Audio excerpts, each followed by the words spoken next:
আওয়ামী লীগকে পুনর্বাসিত করার ষড়যন্ত্র চলছে বলে দাবি করেছেন এনসিপির দক্ষিণাঞ্চলের মুখ্য সংগঠক হাসনাত আব্দুল্লাহ। ফেসবুকে তার এই বক্তব্য ঘিরে বিক্ষোভ মিছিল ও সমাবেশ হয় ঢাকা বিশ্ববিদ্যালয়ে। আন্দোলন থেকে দাবি জানানো হয় প্রধান উপদেষ্টার বক্তব্য প্রত্যাহার ও আওয়ামী লীগকে নিষিদ্ধের। ঘোষণা না আসা পর্যন্ত লাগাতার কর্মসূচির হুঁশিয়ারিও দেয় আওয়ামী লীগ নিষিদ্ধকরণ মঞ্চ। মাহিন আরাফাতের রিপোর্টে বিস্তারিত দেখুন।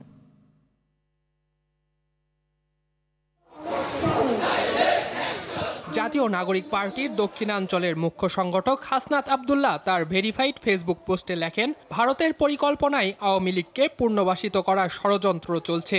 আর এই পোস্ট ঘিরে বিক্ষোভে নামে ছাত্র জনতা ও জুলাই আন্দোলনের বিভিন্ন সংগঠন। বাদ-জুমা আওয়ামী লীগকে নিষিদ্ধের দাবিতে বিক্ষোভ মিছিল ও প্রতিবাদ সমাবেশ করে ইনকিলাব মঞ্চ। ঢাবির কেন্দ্রীয় মসজিদ থেকে মিছিল শুরু হয়ে হলপাড়া ঘুরে রাজু ভাস্কর্যে এসে শেষ হয়। মিছিলে যোগ দেয় ঢাকা বিশ্ববিদ্যালয়ের বিভিন্ন সংগঠনের নেতাকর্মীরা। বিক্ষোভ মিছিল থেকে শুধু বিচার নয়, আওয়ামী লীগকে স্থায়ীভাবে নিষিদ্ধের দাবি জানান ইনকিলাব মঞ্চের মুখপাত্র শরীফ ওসমান হাদি। কোনো না কোনোভাবে ক্ষমতায় এসে 2000 শহীদ তারা তো কবরে চলে গেছে, তাদের বাবা মা ভাই বোনকে কচুকাটা করবে। 50,000 আহত, প্রত্যেককে ধরে ধরে কচুকাটা করবে।